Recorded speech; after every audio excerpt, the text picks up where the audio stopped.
When people first hear the claim that Republicans are moving to overthrow Donald Trump, the instinct is to dismiss it as overheated language. American politics has a long tradition of melodrama, and the word coup carries with it images of force, uniforms, and sudden ruptures. But when I slow this down and look at what is actually happening, step by step, it becomes clear that what looks anomalous is not sudden at all. It is procedural, it is institutional, and it has been building for years. What we are watching is not a revolt of voters, nor a spontaneous uprising of backbench lawmakers. It is something much quieter. Republican Party officials are revising rules, donors redirecting money, state-level actors are reconsidering ballot access. Legal arguments are being tested not in public rallies, but in court filings and internal memos. None of this announces itself as an overthrow. That is precisely the point. In democracies, power rarely moves by spectacle. It moves by paperwork. Donald Trump did not simply challenge democratic institutions when he entered office, he challenged the Republican ones as well. He reoriented the party away from its donor class, its policy infrastructure, and its leadership norms, and toward himself as a singular authority. For a time, the party adapted, it bent, it rationalized, it recalculated. But institutions, even when captured, retain a survival instinct of their own. What makes this moment distinct is not hostility toward Trump. That has existed in Republican leadership circles since 2016. What is new is coordination. What is new is timing. What is new is the convergence of legal vulnerability, electoral risk, and institutional fatigue. When party elites begin acting not to manage a leader, but to contain him, that signals a shift from tolerance to resistance. History tells us that democratic breakdowns do not begin with declarations.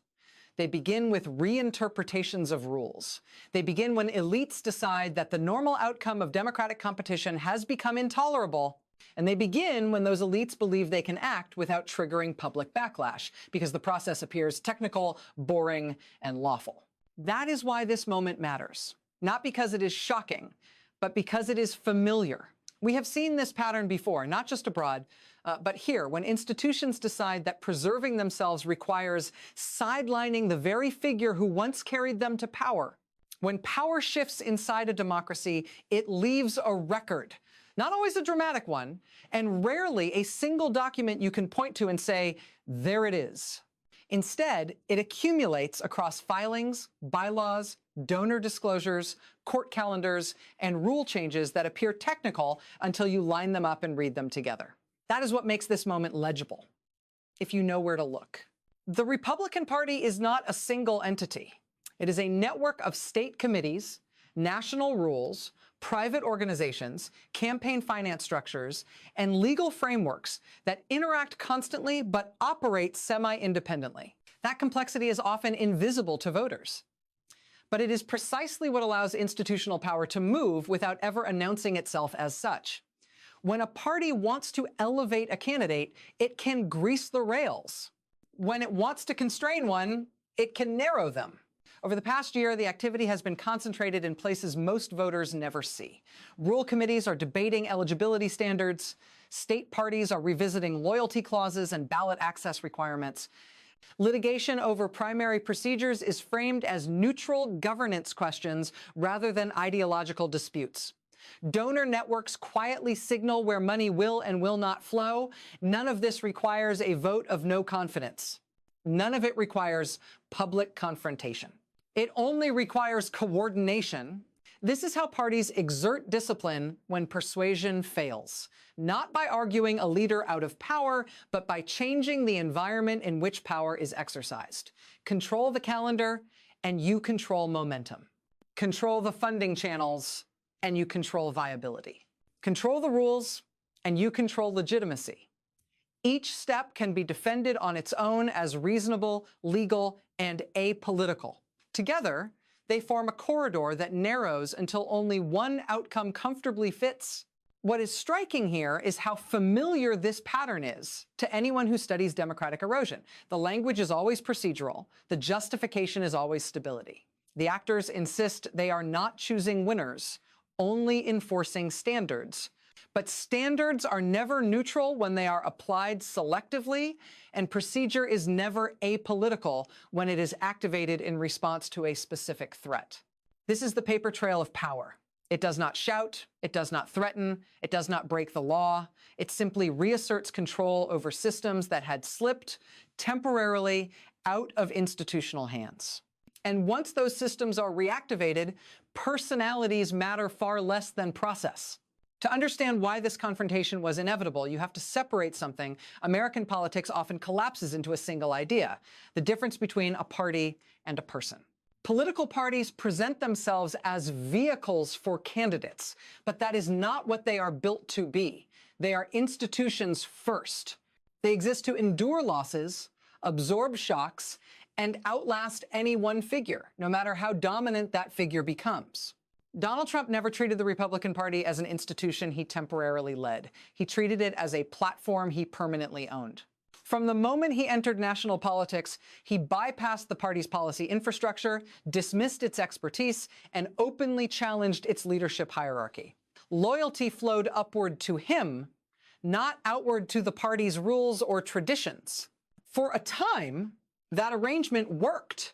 Trump delivered victories the party wanted, and the party tolerated methods it would once have rejected. But institutions keep score. Every time Trump ignored a party norm, every time he demanded personal loyalty over organizational discipline, every time he turned party infrastructure into a personal shield, he widened the gap between himself and the apparatus that had elevated him. What looked like strength on television translated inside the institution into risk. Legal exposure became collective exposure. Electoral volatility became organizational instability. The Republican Party has faced internal rebellions before, but they usually come from ideological factions. This is different. This is not a fight over policy direction or messaging. It is a conflict over control. Trump's power is charismatic, electoral, and personal. The party's power is procedural, legal, and structural.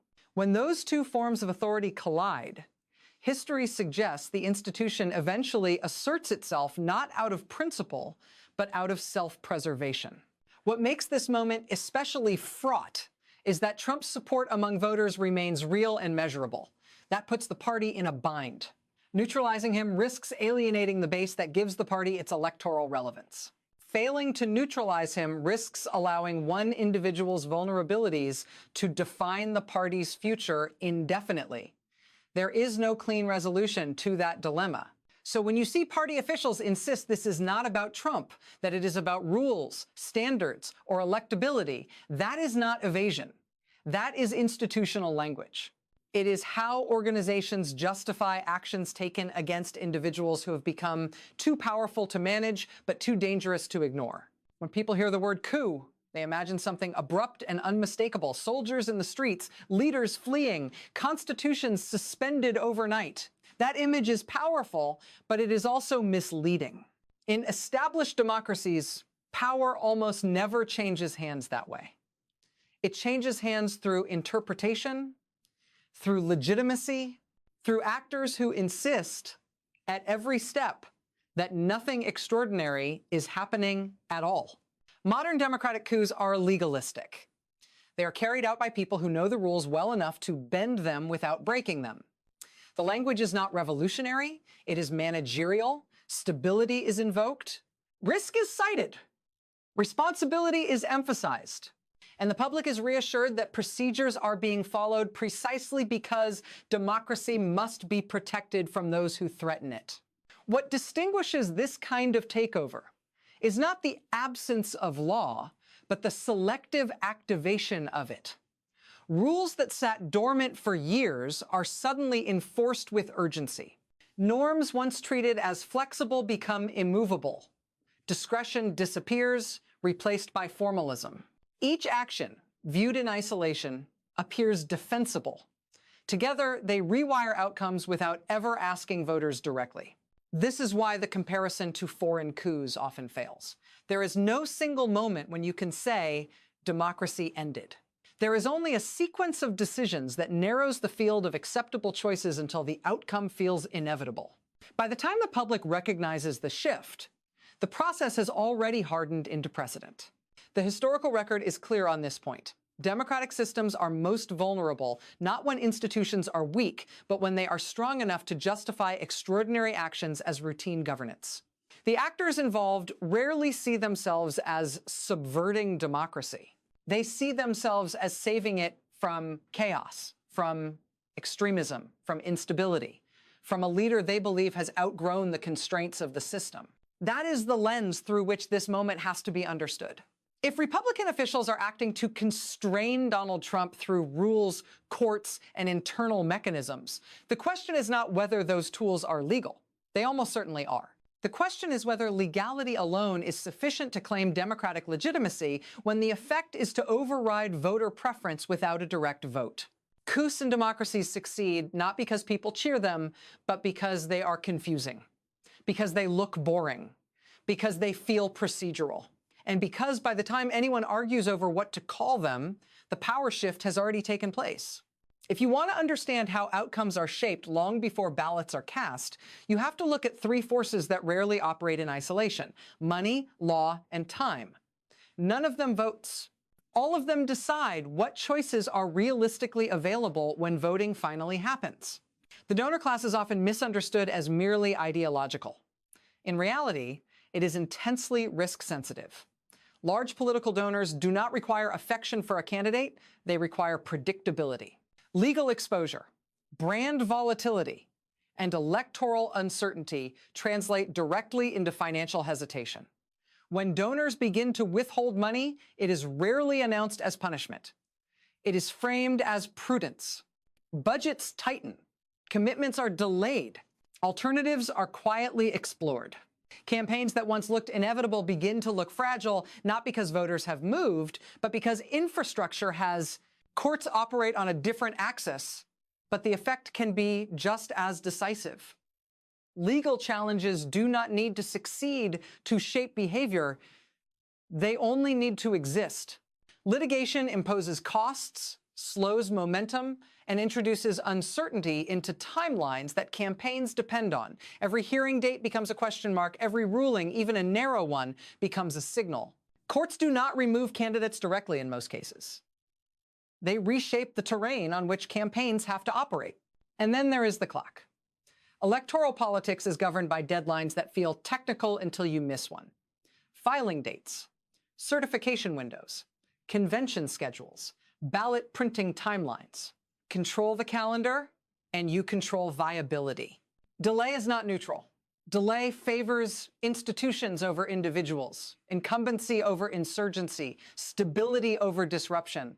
What makes this convergence powerful is that no single actor has to take responsibility for the outcome. Donors say they are responding to risk, courts say they are adjudicating disputes, party officials say they are following the rules. Time simply runs out. The result is an outcome that appears organic, even inevitable, despite being carefully structured. This is how power insulates itself from accountability. No one claims to be stopping a candidate. They merely insist that circumstances have changed, that viability has shifted, that reality has intervened. And by the time voters are asked to weigh in, the range of meaningful choices has already narrowed. One of the most dangerous features of institutional power is that it learns. Once a method works, it rarely stays confined to the moment that justified it. It becomes a precedent, and precedents have a way of outliving the emergencies that created them. If a political party can successfully neutralize its own dominant figure through procedural means, without a direct vote, without a clear rupture, and without electoral consent, that mechanism does not disappear when the figure does.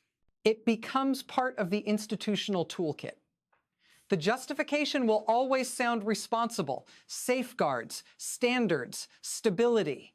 But the target will not always be the same. And the motivations will not always be framed as noble. This is the trap.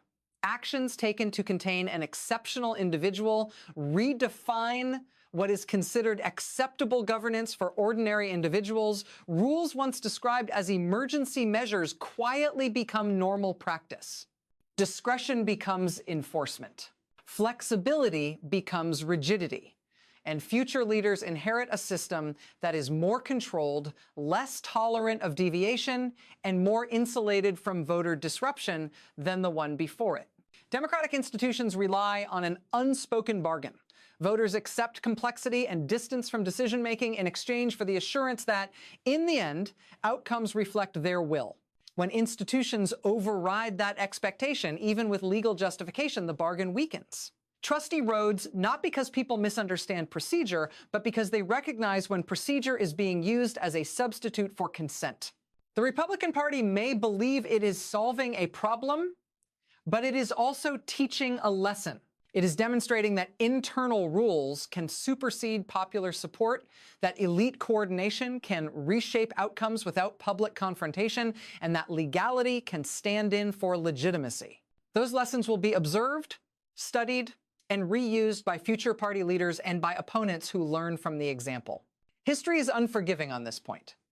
Democracies rarely collapse because of one dramatic breach. They hollow out through accumulation. Each precedent lowers the threshold for the next intervention. Each justified exception makes the system slightly less resilient, slightly more brittle, slightly more removed from the people it claims to represent. The trap is believing you can control where precedent stops. Institutions never get that choice. Once the door is opened, the question is no longer who it was opened for, but who will walk through it next. There is a final question that sits beneath all of this, and it is not a Republican question or a Trump question. It is a Democratic one. What happens to a system when its institutions conclude that preserving themselves requires overriding the political reality they helped create? From the party's perspective, the logic is coherent. Donald Trump represents legal exposure, electoral volatility, and long-term reputational damage. Acting to constrain him can be framed as stewardship, a necessary intervention to prevent further harm. But democracy does not measure legitimacy by internal coherence. It measures it by consent. And consent is fragile when outcomes appear to be managed rather than chosen.